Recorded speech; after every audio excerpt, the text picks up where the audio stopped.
A fé e a razão. O físico e o metafísico. Coexistência.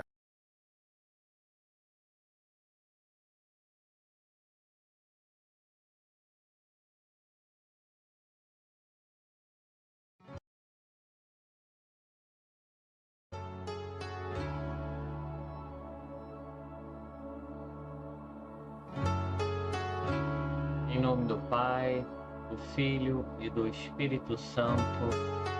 Amém. Inspirai, ó Senhor, as nossas ações e ajudai-nos a realizá-las, para que em vós comece e para vós termine tudo o que fizer. Por Cristo, Senhor nosso. Amém. Bem, irmãos, eu sou o Tamil, Muitas pessoas me conhecem como Tamilzinho. Eu sou professor, e eu coloquei aí, professor Tamil, assim que os meus alunos me chamam na escola. E mais para frente eu vou explicar para vocês o porquê que eu quis colocar professor, porque uma expressão muito cara para mim, e muito valorosa.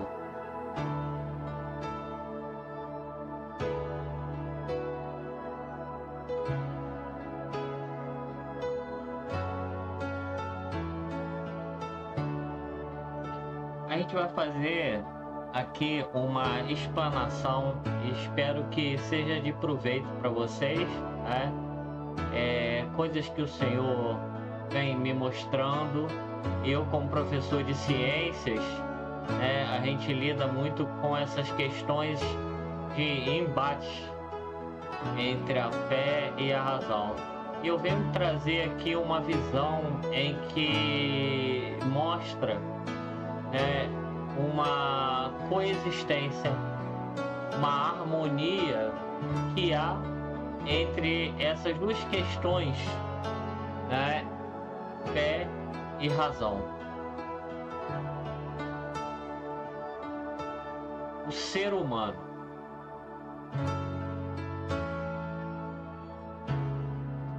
Gênesis, capítulo 2, versículo 7. Então Javé Deus modelou o homem com a argila do solo, insuflou em suas narinas um hálito de vida, e o homem se tornou um ser vivente. Então vamos, trazer à nossa mente, à nossa imaginação, a imagem. É um símbolo. Deus pegou algo que já existia, modelou esse algo que já existia, e quando chegou aquilo que ele desejou, ele insuflou o espírito, o hálito de vida, neste corpo que se tornou vivente.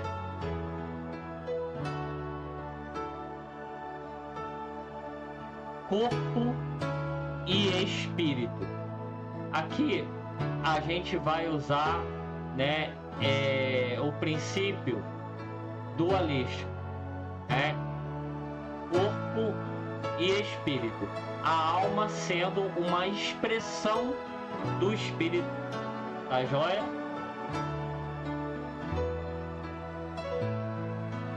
O corpo é material, ele é físico. A alma é imaterial, ela é metafísica. Meta é um prefixo, que na sua raiz, meta quer dizer além, à frente.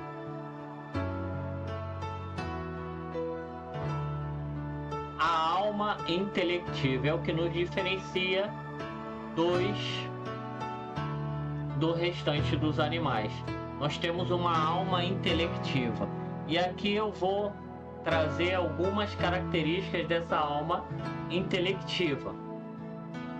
nós temos a razão. O que é a razão? A razão é a capacidade de pensar. O bom senso.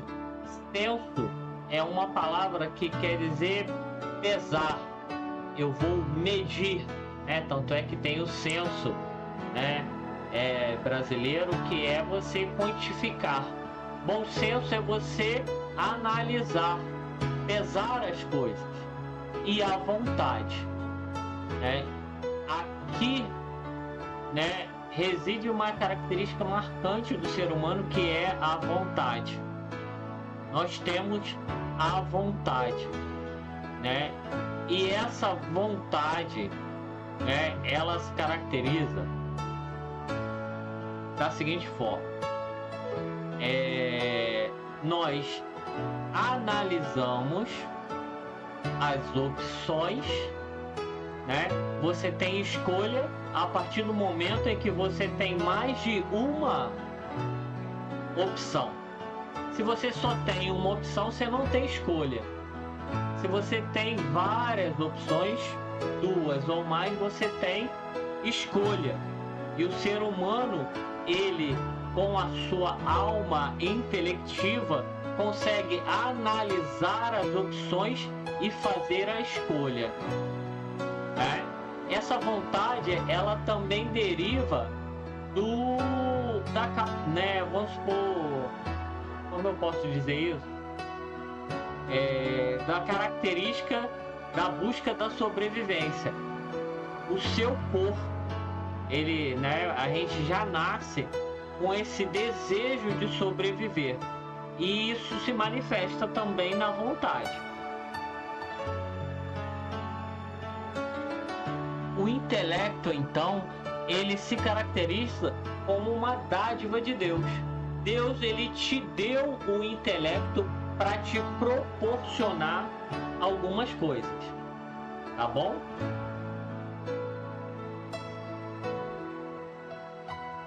Então, até o nome que é dado pela ciência para o homem, ele está muito em consonância com o homem criado por Deus, né? Esse homem criado por Deus é um homem racional, com alma intelectiva, capaz de escolher, né? De analisar, de interpretar e de manifestar a sua escolha.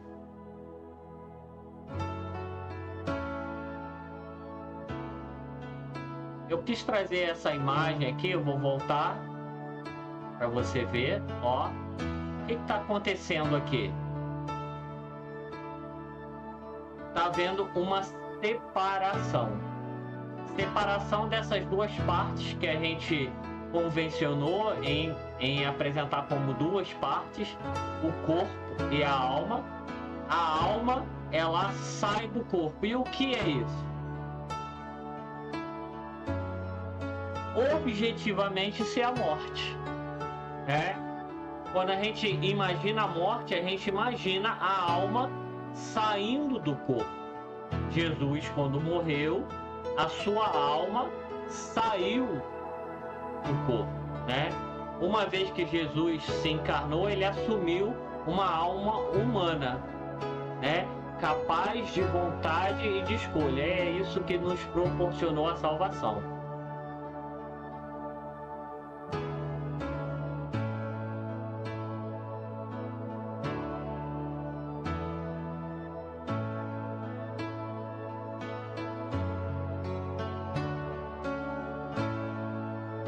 Alma intelectiva. Vamos analisar um pouquinho o que seria isso. Mais um pouco. A palavra inteligência, eu explico isso para meus alunos. Inteligência vem do latim intelligentia, que tem origem, né, em dois radicais, vamos dizer assim. A origem do termo intelligere, inteligentia vem de intelligere, que é a união de duas palavras.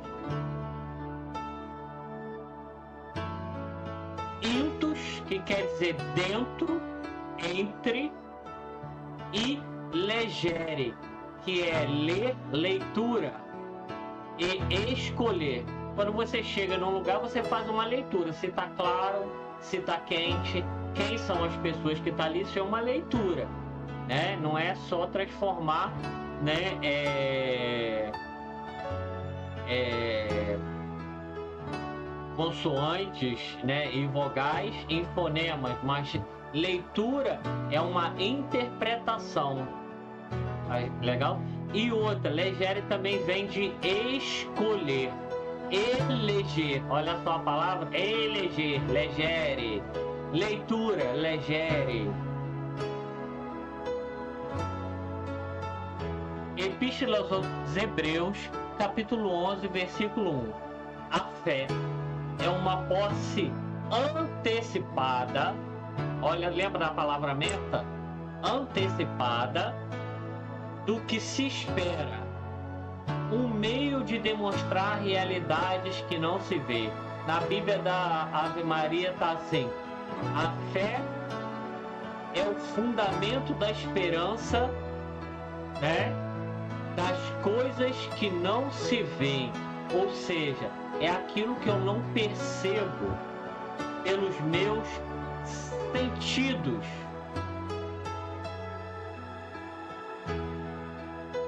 Pois, Epístola aos Coríntios, versículo 13, né? Capítulo 13, versículo 9. Nós vamos voltar a essa passagem mais à frente, né? Pois nosso conhecimento é limitado. Ele chega aqui num limite, tá? E limitada é a nossa profecia. O que é profecia? Né? O termo, né, ele tem origem em dois termos. Pro, né, à frente, ou seja, eu vou passar à frente, né? E fatere, né? Eu vou passar o fato à frente. Por isso, professor e profecia parecem, né? Porque o professor também passa o fato para frente e o profeta também. O mundo sensível, percebido pelos sentidos. Lá na Grécia Antiga, lá no início da filosofia, eles já entendiam que haviam coisas reais, fatos, que eram percebidos pelos sentidos, né? Quais são os sentidos, né? Visão, audição, tato, né? Aí tem outros, mas para nós o que interessa aqui é a audição e a visão, porque através desses sentidos que a gente adquire, né, através desses principalmente ou basicamente a gente adquire conhecimento, né? A gente tem também o tato, em que a gente pode tocar as coisas, perceber se está quente, se está frio, o formato das coisas, né? As pessoas, né, que não têm a visão, elas usam muito o tato para, né, adquirir conhecimento das coisas. Lá na Grécia Antiga também, né, começando com Sócrates, né, passando por Platão e chegando a Aristóteles, mas com Aristóteles uma visão mais racional, né? Sócrates propunha que existia, né, e Platão, né, trouxe isso pra gente. Existe o mundo das ideias, um mundo onde tudo é perfeito, tudo é claro, né? Só que esse mundo nós não conseguimos perceber pelos sentidos. E existe um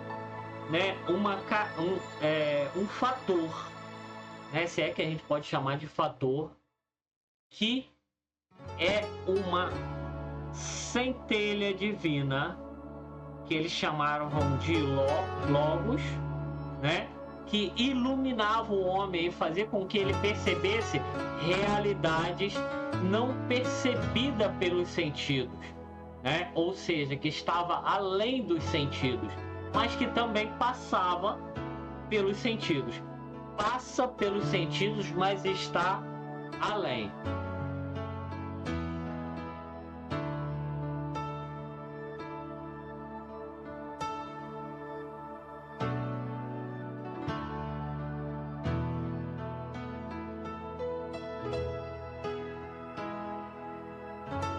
Verbum caro facto est.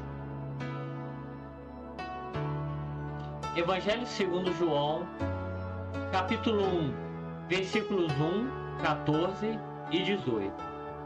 No princípio era o Verbo, e o Verbo estava com Deus, e o Verbo era Deus.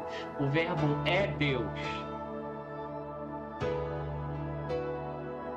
E o Verbo que estava junto de Deus se fez carne e habitou no meio de nós. E nós vimos a sua glória, a glória que ele tem junto ao Pai como Filho único, cheio de graça e de verdade. Ninguém jamais viu a Deus. O Filho único que está voltado para o seio do Pai, este o deu a conhecer. Verbo é uma palavra latina, é a tradução do grego logos. Lembra que a gente falei do logos, da centelha divina que os gregos, eles conceberam que existe uma centelha divina que ilumina todo homem, fazendo com que o conhecimento de Deus transcenda aos sentidos, Eles deram o nome a essa centelha divina de Logos. E é também por isso que João, trazendo no seu capítulo 1, utiliza essa palavra Logos, porque esse evangelho ele foi dirigido, vamos dizer assim, principalmente para os gregos, dizendo: olha, essa centelha divina que vocês conceberam, que pode iluminar o homem e fazê-lo transcender os sentidos e conceber realidades, que são transcendentes, Esse Logos é Jesus, que estava junto do Pai, mas ele se encarnou e habitou no meio de nós. Aí eu botei menção aqui, que aquele Logos dos gregos agora, é apresentado a eles como uma boa nova. Olha, esse Logos aí que vocês estão à procura é Jesus Cristo, Senhor.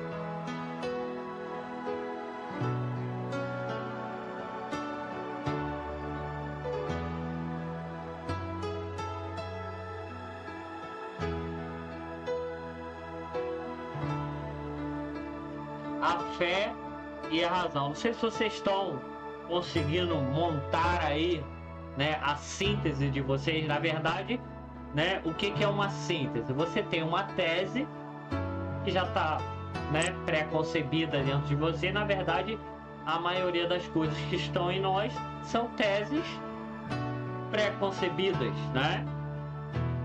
E quando chega uma nova tese, a gente junta duas teses e faz uma síntese. Sim, de afinidade.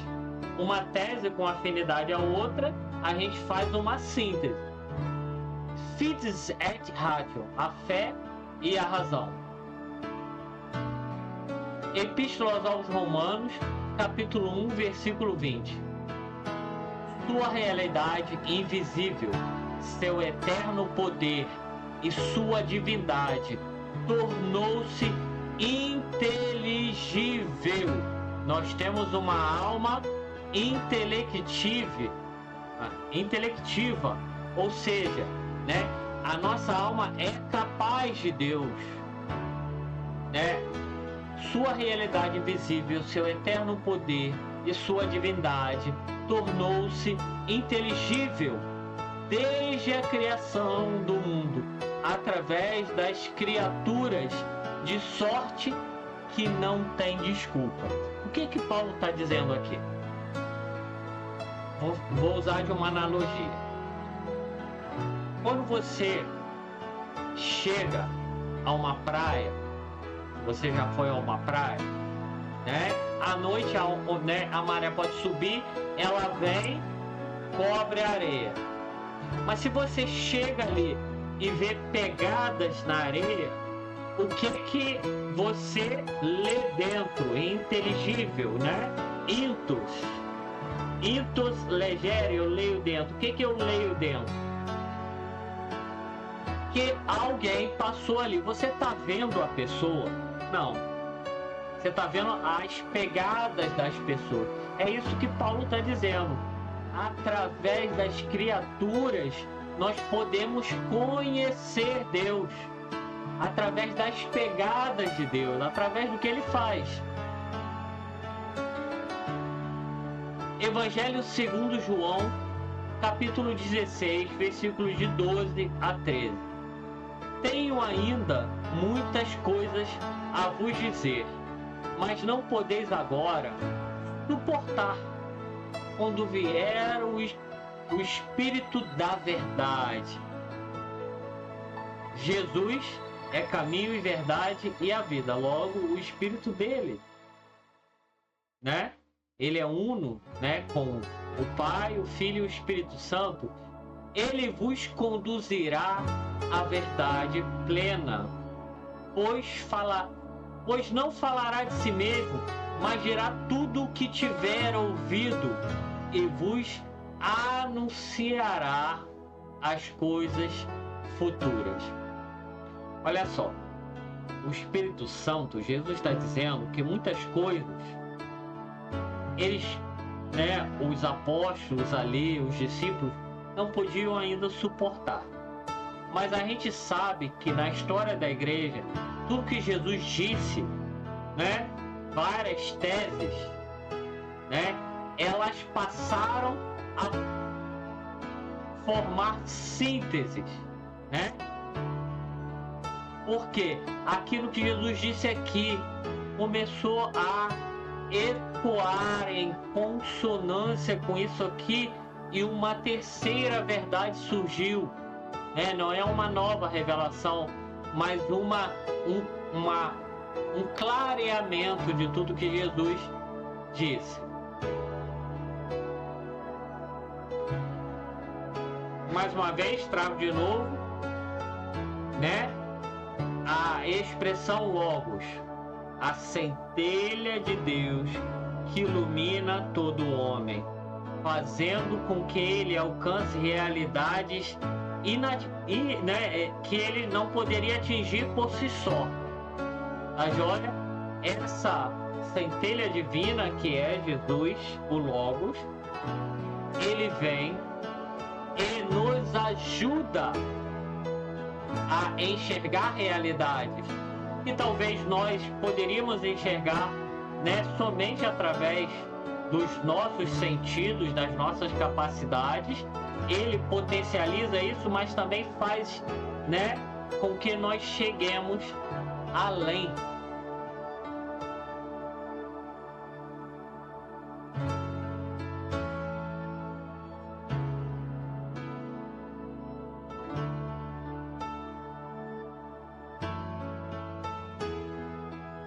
Fides et metafísica. A física e a metafísica, né? Na verdade, tô tentando aprender um pouquinho de grego e latim para trazer para vocês, né? Vocês me perdoem aí, né, a pronúncia. Aqui está escrito, né, a mesma coisa em grego, que eu não leio grego. Physis. A palavra physis quer dizer natureza, natural. na filosofia grega, abrange a ideia de um princípio gerador, a essência fundamental e o desvelar de tudo o que é, incluindo a origem, o movimento e a transformação das coisas. Aí a gente volta ao que Paulo falou.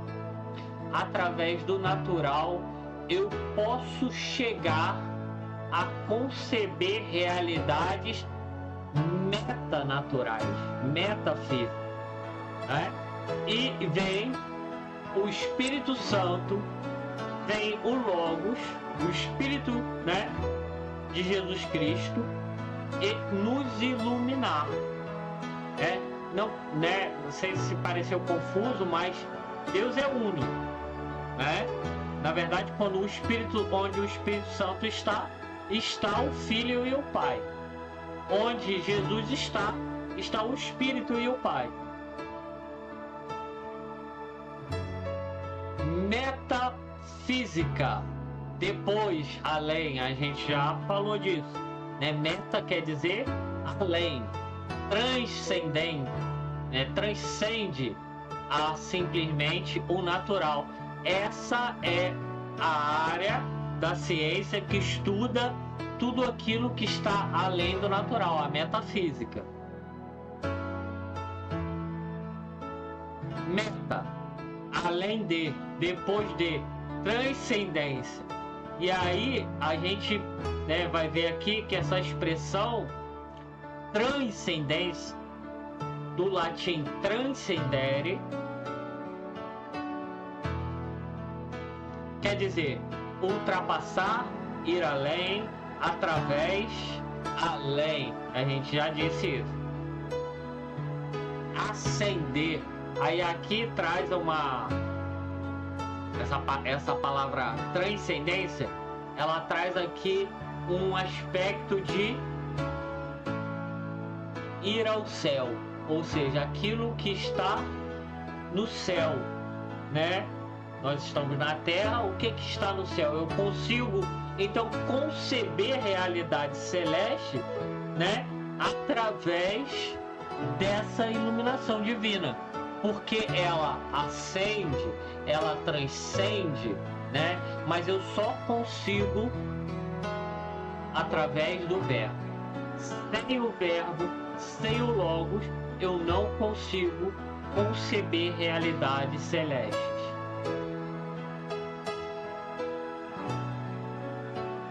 É um saber maravilhoso e me ultrapassa, é alto demais, não posso atingi-lo. Ou seja, sem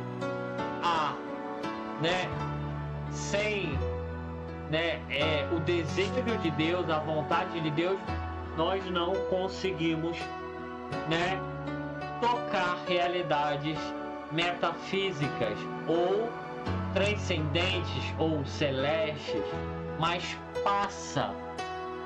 perceba que eu estou tentando trazer tudo isso aqui também para muitas pessoas que, de certa forma, ignoram e negligenciam que a razão é uma dádiva de Deus que Ele te deu para que você possa alcançar o conhecimento dele. Mas chega a determinado momento em que só com o desejo dele, só se ele quiser revelar, e assim Jesus disse, né? Eu te louvo, ó Pai, porque escondestes essas coisas aos sábios e revelastes aos pequeninos, só se ele quiser.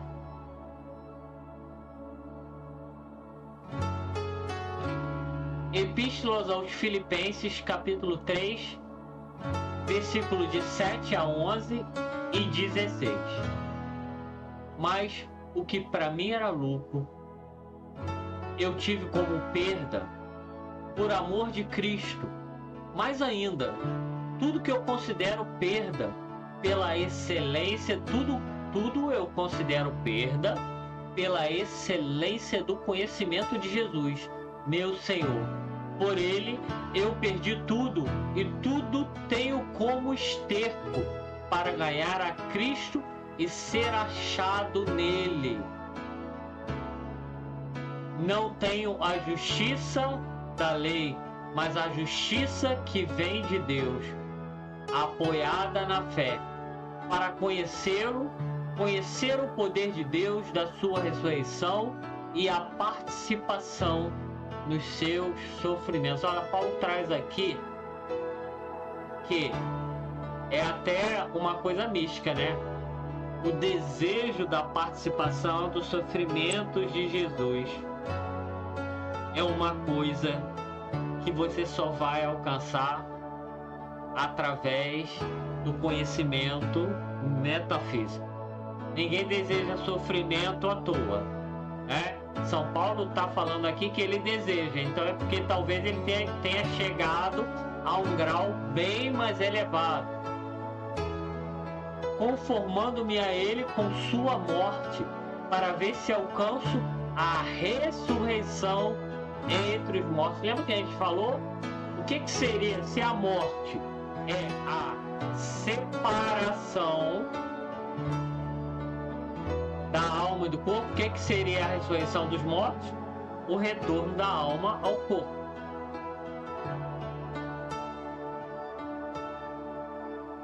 Entretanto, qualquer que seja o ponto a que chegamos, conservemos o rumo. Na tradução, né, a Bíblia da Maria está assim: seja qual for o grau a que alcançamos, o importante é prosseguir decididamente. Ou seja, esse conhecimento ele não se esgota, irmãos, né? Então ninguém nunca pode chegar e falar assim, cheguei, né? Tanto é até a expressão eu sou o caminho. Jesus não disse que ele é a chegada, ele disse eu sou o caminho. Porque me busque sempre. Eu sou aquilo que deve ser buscado sempre. Nunca, né, alguém pode chegar e dizer nessa vida que chegou, a não ser no céu, né? No céu, nosso conhecimento será pleno.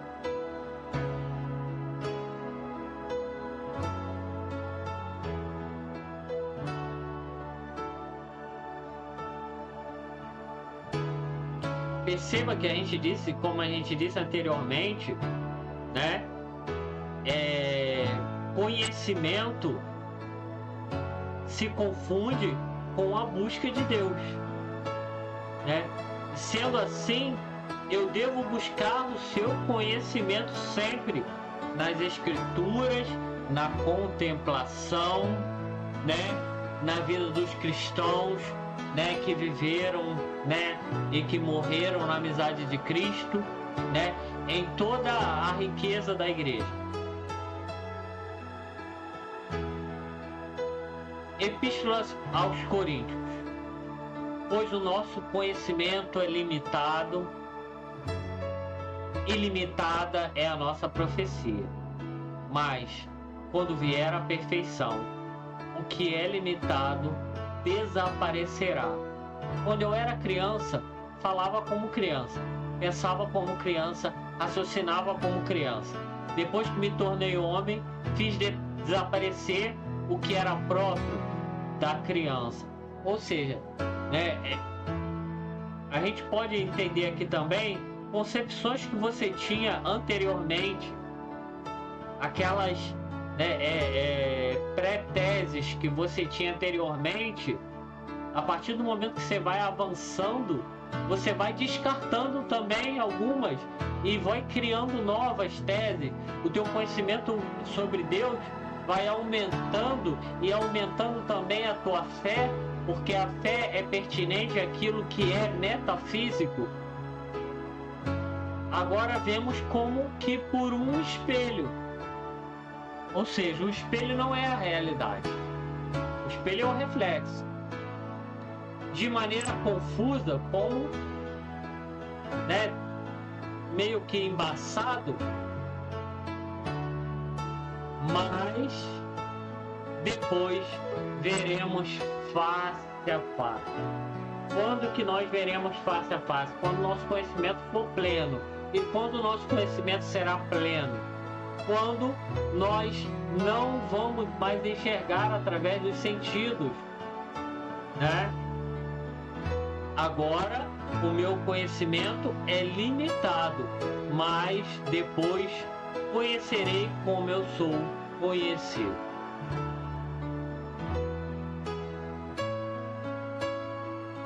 Aí aqui eu quero trazer um tipo de conhecimento. Visto que Deus te deu uma alma intelectiva, capaz de escolher, capaz de eleger. Você já deve ter escutado essa expressão, que o amor é escolha, né? Porque quando você faz o bem, você escolhe fazer o bem. Quando você não tem opção de fazer o bem ou fazer o mal, você só tem a opção de fazer o bem, você não escolhe o bem. E aí o amor não é expresso, porque o amor é livre. Então vamos lá, vamos ao texto. A caridade jamais passará. Quanto às profecias, desaparecerão. Quanto às línguas, cessarão. Quanto à ciência, também desaparecerá. Aqui ele está falando da ciência, né? Essa ciência limitada, essa ciência natural. Agora, portanto, a fé, a esperança, a caridade. Estas três, o amor, a maior delas, porém, é a caridade. Aqui, não, a gente no português usa caridade como o ato de fazer o bem, mas Paulo está falando aqui num aspecto mais elevado, tá? Toda vez não. Na maioria das vezes que você lê na palavra caridade, na verdade você pode substituir por amor, porque tem o mesmo, né? Na verdade é o sentido primeiro para nós em português. O amor jamais passará. Quanto às profecias, desaparecerão. Quanto às línguas, cessarão. Quanto à ciência, também desaparecerá. Entenda uma coisa, quando ele diz que a fé e a esperança, elas desaparecerão, por quê? Porque a fé é crer, né? É o fundamento da esperança, né? Que nos faz ver aquilo que os sentidos não veem, né? No céu não tem isso. No céu você vai ver face a face. Então você não vai precisar de fé, ou seja, de você esperar. No céu você não espera mais. Você já tem, né? Você já chegou ali e tem a plenitude de tudo. Então não tem fé e nem esperança no céu, mas o amor permanecerá. Não sei se você entendeu isso. A fé, né, é algo que nós temos aqui, né, enquanto no tempo, ou seja, no secular, nós temos a fé. A fé nos faz, né, esperar aquilo que nós não vemos. A fé nos faz ver aquilo que nós não vemos. No céu você vai ver. No céu você já vai ter o que você espera. Por isso não tem fé e esperança quando você chegar no céu. Mas o amor permanecerá.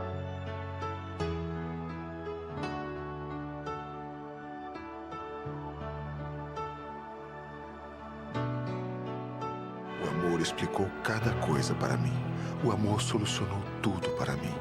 É por isso que admiro o amor onde quer que o encontre. Se o amor é tão bom como é simples, se o mais simples desejo pode ser encontrado na nostalgia, então posso compreender por que Deus quer ir ao encontro de pessoas simples, daqueles cujo coração é puro, e não encontram palavras para expressar seu amor. Deus chegou tão longe, e ele parou a um pequeno passo do nada, muito perto de nossos olhos.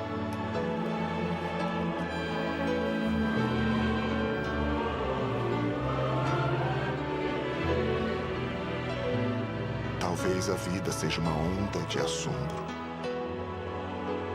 Uma onda maior do que a morte. Não tenho medo. Nunca. Vamos lá, gente. O Espírito Santo suscitou no meu coração para que eu trouxesse, né, esse pequeno trecho deste filme, porque, pelo menos para mim, durante a minha caminhada nos últimos tempos, toda vez que eu tenho dúvidas sobre alguma coisa, é o amor que explica. O amor explica tudo. Primeiramente porque, né, se você analisar, e aí a gente pode fazer uma reflexão sobre isso mais à frente, né, em outro momento, Deus, ele te deu uma alma intelectiva, né, para fazer com que você fosse capaz do amor. Deus, ele quis te tornar capaz do amor. Ele quis tornar o amor algo compartilhável contigo. E foi por isso que Deus te criou. E a gente entende muito, né? A gente não vê Deus, né, a não ser pela fé, né? Não pelos sentidos, mas pela fé. E a gente compreende Deus muitas vezes compreendendo o ser humano. Por quê? Porque foi Ele que te fez. E como Ele te fez, faz você entender como Ele é. Mas o que é o amor?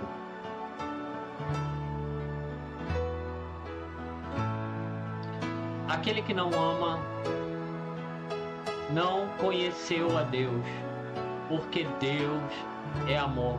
Irmãos, Deus, quando te fez, Ele te deu uma alma racional, uma alma intelectiva, uma alma que, com essa alma intelectiva, Ele te fez capaz dele, porque Ele é o amor. Deus quis compartilhar o amor contigo. Deus quis te fazer a sua imagem e semelhança, porque Ele é o amor. E é por isso que Ele te deu uma alma intelectiva e racional, porque o amor, né, muitas pessoas vão discordar de mim, o amor passa pela razão. Se não passar pela razão, é paixão. Não a paixão de Cristo, mas a paixão de desejo incontrolável. O amor é livre, né? Se não for livre, for só um impulso, não é amor. Tá joia? Quanto a nós, amemos, porque Ele nos amou primeiro. Irmãos, quer conhecer Deus? Se deixe amar por Ele. Quer o conhecimento de Deus? Seja dócil. Deus não espera nada, não espera encontrar nada em você num primeiro momento. Não espera encontrar virtudes, né? Não espera encontrar grande santidade. Deus só espera uma coisa: que você seja dócil, que você seja manso e que você se deixe amar por Ele. É assim que se conhece a Deus. É assim que se conhece esse conhecimento transcendente que a gente só conhece através de Deus.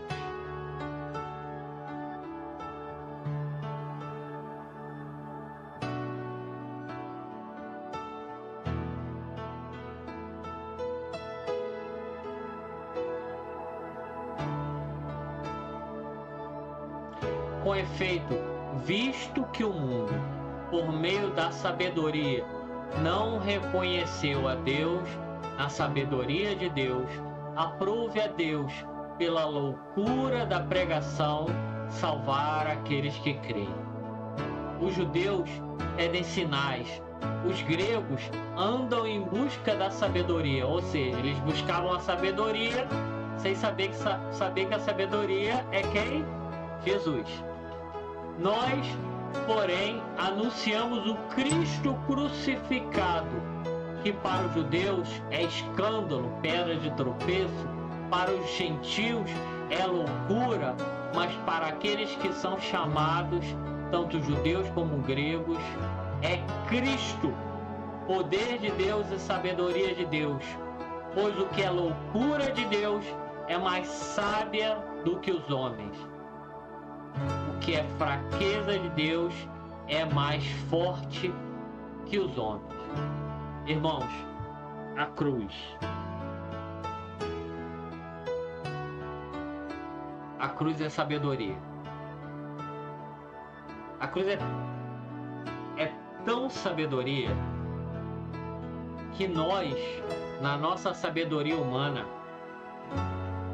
toda vez que a gente tenta ser justo, os pais, eu agora sou pai, né? A gente pensa, justiça ou amor? Justiça ou amor? A gente, muitas vezes, com a nossa sabedoria humana, a gente não consegue conceber essas duas coisas, né? Deus, no Antigo Testamento, muitas vezes se expressa ora justiça, ora amor, ora misericórdia. Mas aquele que é sábio, que é a sabedoria, que é o Logos, que é a palavra, na paixão uniu justiça e misericórdia. A cruz é o ápice do amor de Deus, é o ápice da revelação de Deus, é o ápice da sabedoria. É na cruz, é olhando para a cruz que você vai encontrar muitas respostas, para tudo que você procura.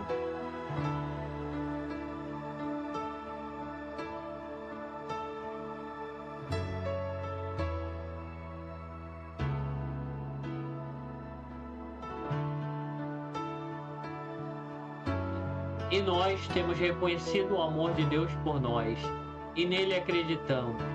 Deus é amor, e aquele que permanece no amor, permanece em Deus, e Deus nele.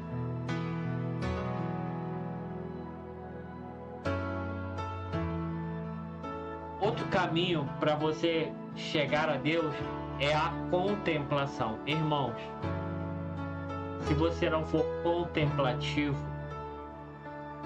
Deus não tem como.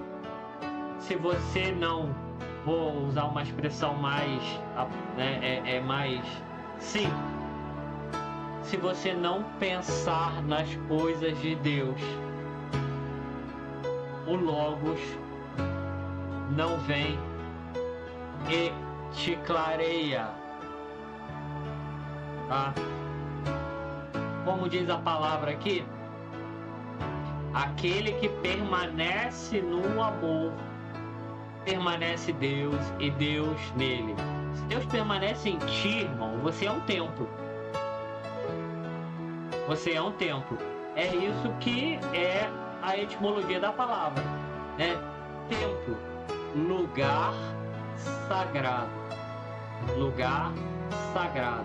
E contemplação é você trazer tudo aquilo que é sagrado para dentro de você. Irmãos, tudo que nos acontece, vou usar a expressão mais simples que todo mundo usa, né? Cai uma folha de uma árvore, Deus pode te falar.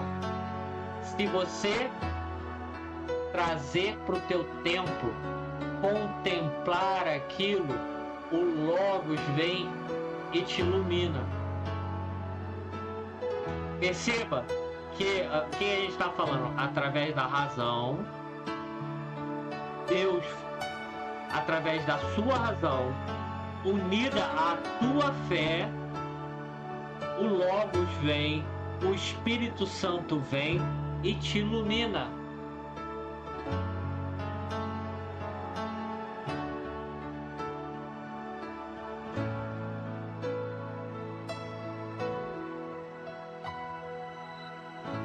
Aqui eu trouxe para vocês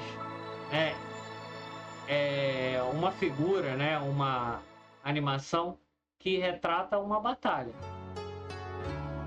Dentro de nós existem dois lobos e eles vivem em guerra. Qual lobo vence? Aquele que você alimenta mais. E você alimenta como? Quem vai te dar a vitória? O cordeiro. Você alimenta o lobo bom para que ele vença o lobo mau através do cordeiro, do lobo. Através da tua contemplação, através da tua fé, através da tua busca, através das tuas práticas de piedade, através da tua oração.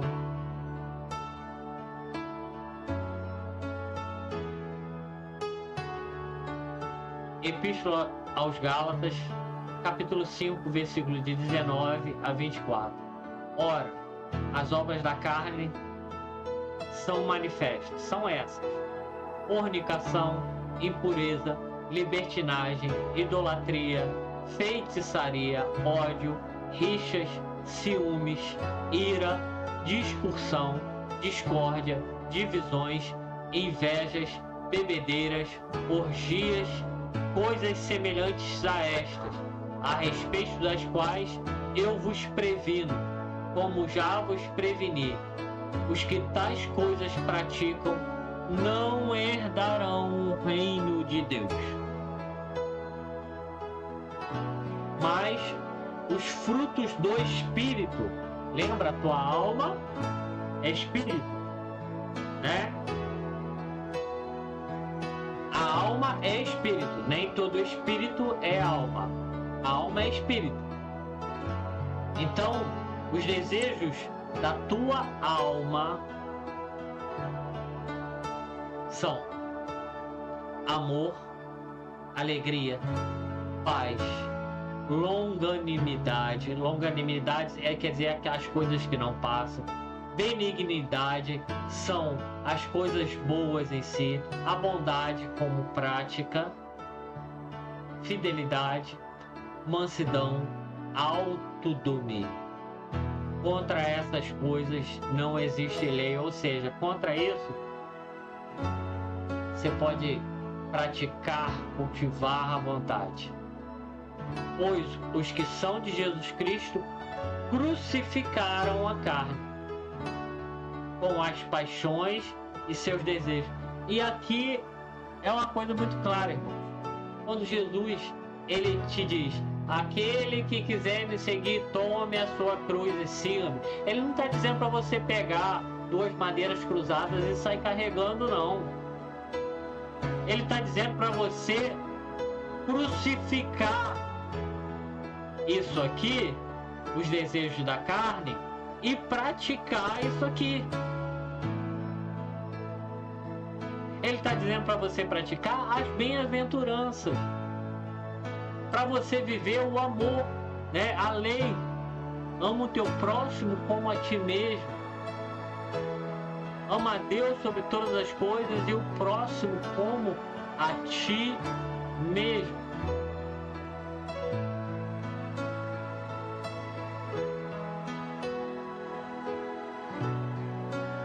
Vamos lá?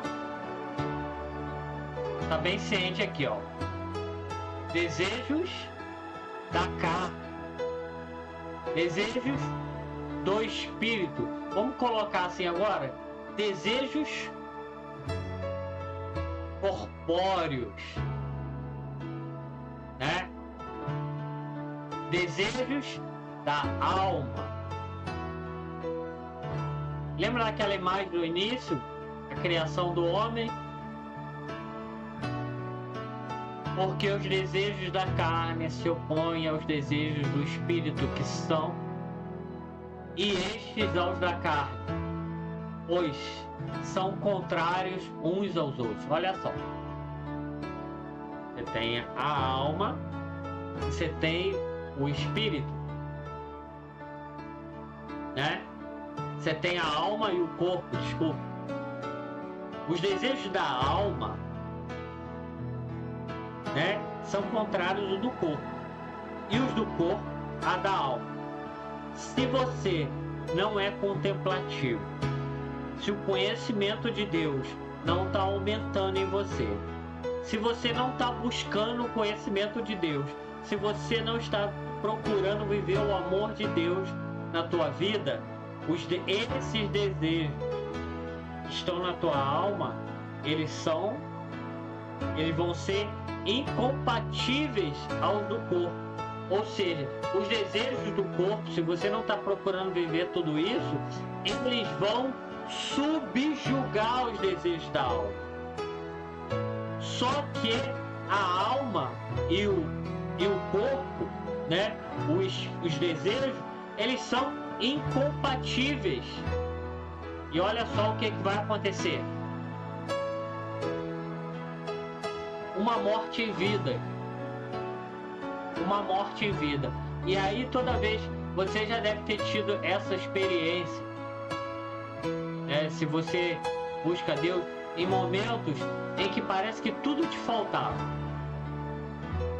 Várias situações externas, né?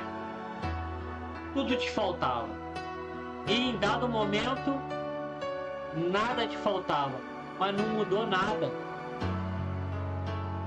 Né? Você continuou com as dívidas, você continuou com a doença, você continuou com a incompletude, mas nada te falta. Por quê? Porque Deus chega. Né? Então o que acontece? Agora existe o contrário. Às vezes você tem tudo e um vazio invade a tua alma. Por quê? É isso aqui, irmão. Uma morte em vida. Vazio é morte em vida.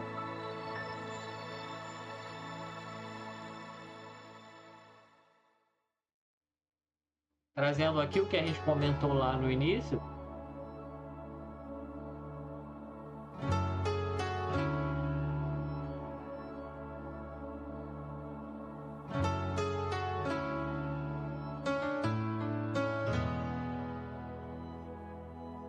Adquire a sabedoria.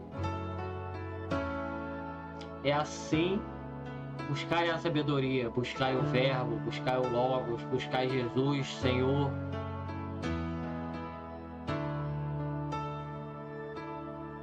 Com efeito, meus pensamentos, Deus falando, não são os vossos pensamentos, e os vossos caminhos não são meus caminhos. Oráculo de Javé. Irmãos,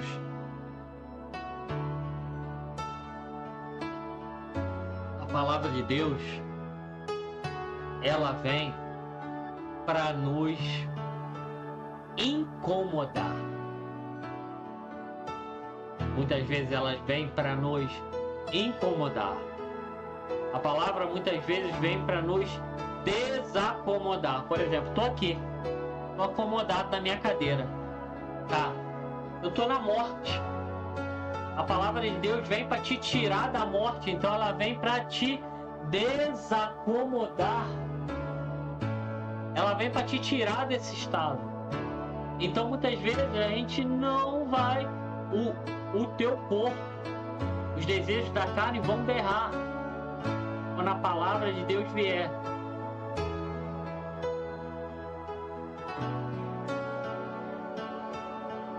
Meu filho, não desprezeis a disciplina de Javé, nem te canseis com sua exortação, porque Javé repreende aquele que ama, como um pai a um filho. Olha, meu irmão, se Deus está te repreendendo, né? Se Deus está te corrigindo, é porque Ele te ama, é porque Ele está investindo em você, porque Ele te quer junto dele, Ele te quer no céu. Então, irmão, né? Não desprezes a correção do Senhor. Muitas vezes a correção do Senhor é, às vezes, aquilo que você está pedindo, Ele não te concede, porque aquilo vai te fazer mal. Muitas vezes a correção do Senhor é te tirar algo. Isso é investimento, muitas vezes, de Deus na tua vida. Porque Ele está investindo na tua vida, porque Ele te quer junto dele. Por toda a eternidade, longanimidade. Ou seja, por todo, sempre. Né? Quando você começa a desejar tudo que é eterno, isso é desejo do Espírito.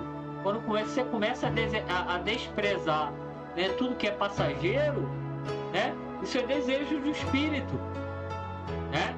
Quando você começa a desprezar tudo que é passageiro, quando você começa a desejar tudo que é eterno.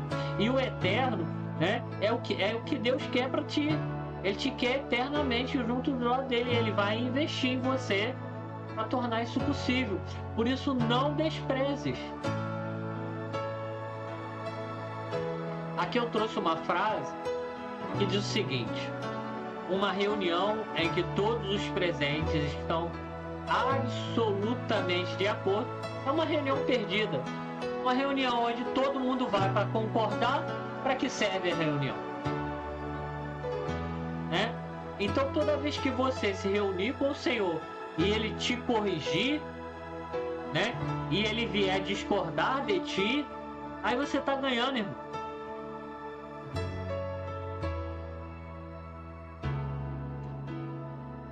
A primeira lição do sábio é aprender a ser tolo. Eu trouxe esse pensamento aqui, um pensamento que eu escrevi há um tempo, porque eu me deparei com uma realidade. Às vezes as pessoas vêm contar coisas pra gente e a gente, por soberba, a gente pega e fala assim: ah, eu já li isso, ah, eu vi isso, ah, eu já sei. E aí o irmão vem te contar de novo outra coisa, aí você fala assim: ah, eu já vi, ah, eu já conheço, né? Aí o que acontece? Quando o irmão vier, de repente ele vê uma coisa interessantíssima e ele vier e falar assim: vou contar isso para ele, para ela.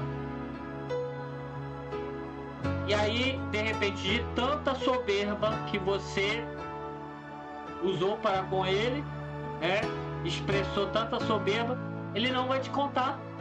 E aí você vai perder a oportunidade de conhecer alguma coisa, conhecer uma coisa nova, de crescer na graça, de crescer no conhecimento de Deus. Por isso, a primeira lição do sábio é aprender a ser tolo.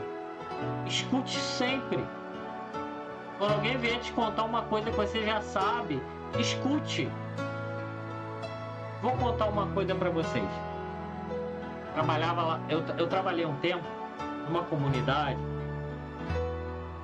né, que acolhe, adota crianças especiais. E tinha um irmãozinho lá chamado André. Ele vinha todo dia na minha janela do meu trabalho e falava sempre a mesma coisa: cachorro quente, cachorro quente. E eu sempre respondia para ele: não vai ter, André, cachorro quente não tem hoje, porque não tem a barraquinha do cachorro quente e tal. E ele vinha, saía, ele me ouvia, saía, daqui a pouco ele vinha de novo: cachorro quente, cachorro quente. E aí eu falava de novo. E aí ele saía, ele voltava. Ele falou assim: cachorro quente, cachorro quente. E aí eu explicava de novo. Até que uma pessoa virou pra mim e falou assim: não dá ideia pro André, porque ele vai ficar aí te importunando. Não adianta nada você ficar explicando para ele, ele não entende. Aí eu refleti comigo. Ele não estava ali para entender alguma coisa. Ele estava ali para receber um pouco de atenção. Então, na verdade, eu explicar as coisas para ele servia sim. Não servia para mim, mas para ele servia. Foi só um parênteses aqui que eu abri.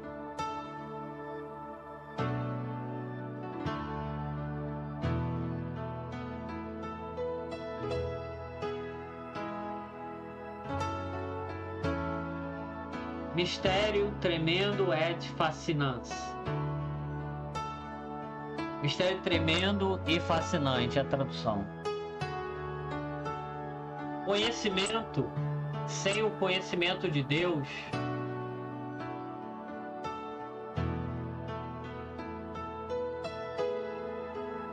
conhecimento de Deus sem o conhecimento de si. Conhecimento de si sem o conhecimento de Deus gera desespero.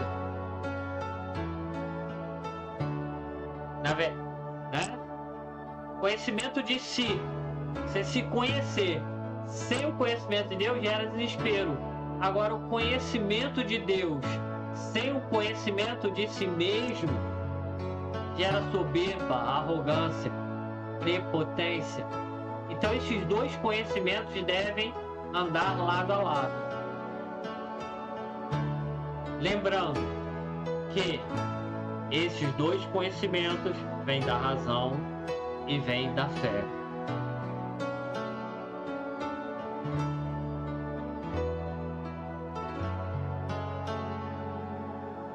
Aqui, o pensamento do filósofo Pascal, o conhecimento de Deus, sem o da própria miséria, faz o orgulho. O conhecimento da própria miséria, sem o conhecimento de Deus, faz o desespero.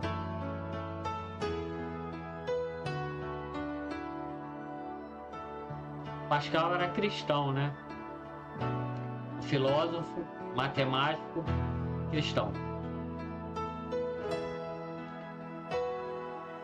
Quando vejo o céu, as obras de seus dedos, a lua e as estrelas que fixastes, que é um mortal para que te lembres, um filho do homem, um filho de Adão, para que venhas visitá-lo. Irmão, às vezes, irmãos, às vezes a gente fica chateado com o silêncio de Deus. E às vezes fica questionando Deus: Senhor, por que o silêncio? Por que tu não falas? Por que tu não me dás a resposta? Não dar a resposta já é uma resposta, Mas o mais importante, o que eu quero trazer aqui, importante, é que só o fato de Deus te ouvir já é um mistério tremendo e fascinante. O fato de Deus saber que você existe, isso é revelação divina, tá? Só de você saber que Deus te olha, que Deus tem consciência da tua existência e de que Deus te ouve, já é grandioso demais. Ele falar é outra coisa. Por isso você tem alguém que te escuta. Ele vai falar quando ele achar que deve e quando você estiver pronto para ouvir, Porque às vezes Deus fala e a gente não quer ouvir, a gente finge que não escuta. E aqui, enquanto eu estava montando essa apresentação, me veio esse pensamento e eu quero partilhar aqui com vocês. Foi compreendendo que Ele me vê e o que eu sou aos seus olhos, que pude contemplar a sua face.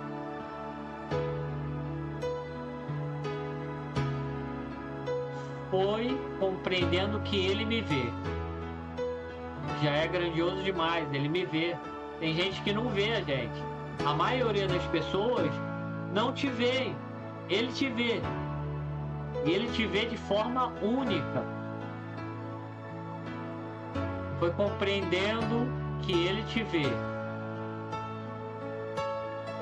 Que ele me vê. E o que eu sou aos seus olhos. Tão precioso. Miserável do jeito que eu sou, ele vem ao meu encontro. Ele vem me buscar. Que eu pude contemplar a sua face. Que é a face de Deus. Amor. Amor. Contempla o amor de Deus na tua vida e você vai contemplar a face do Pai. Através da fé.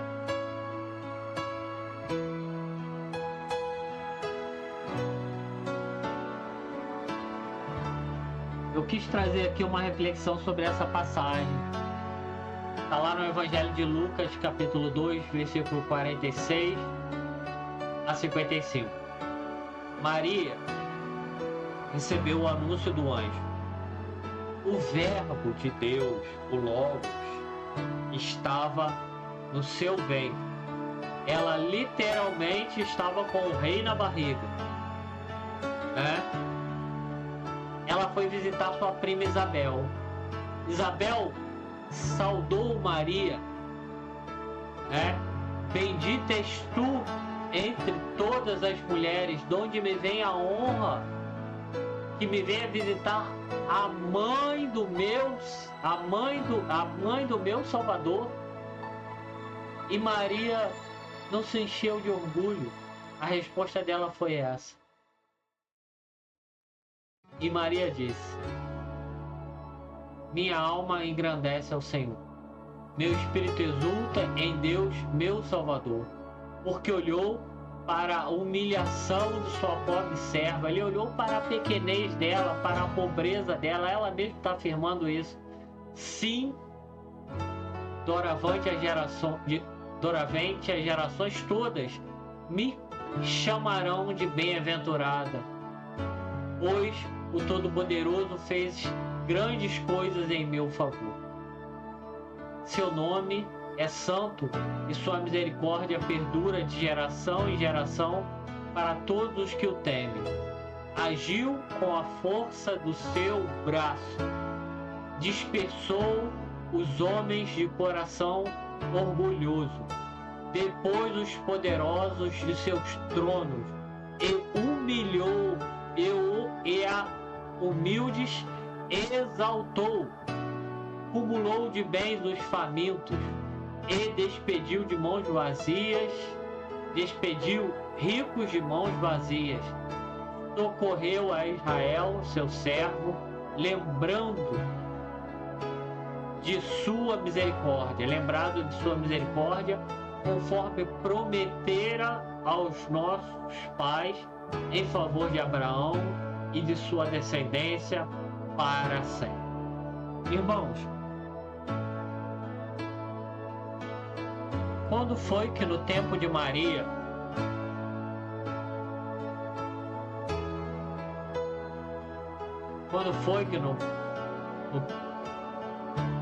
tempo de Maria os orgulhosos deixaram de ser orgulhosos?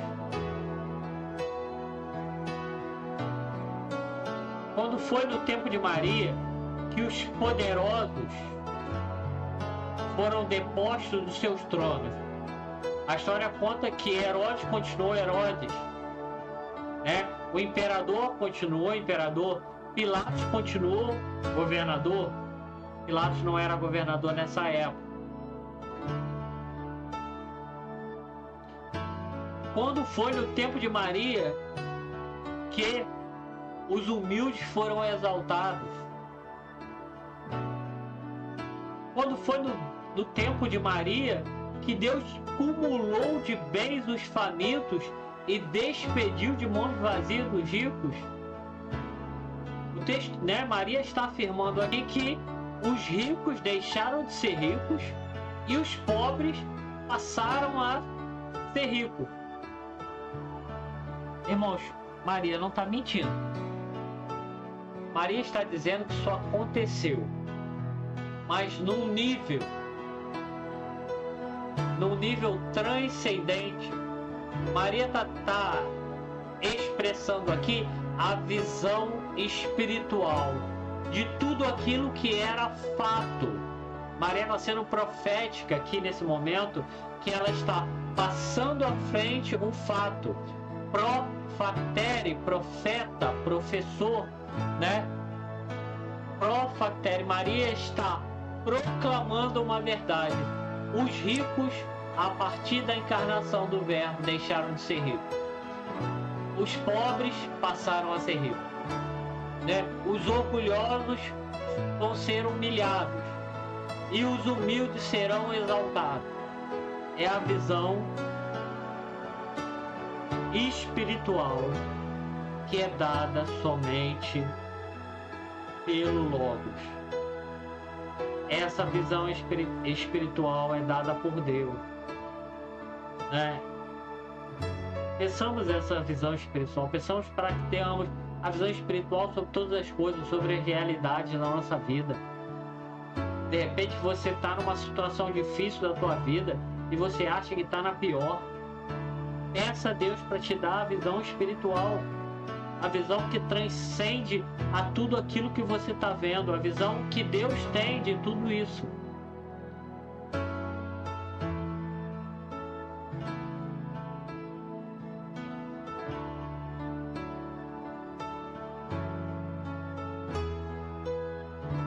Irmãos, é isso que eu queria trazer para vocês. De resto, o Senhor mesmo os esclarecerá, se assim vocês pedirem. Amém?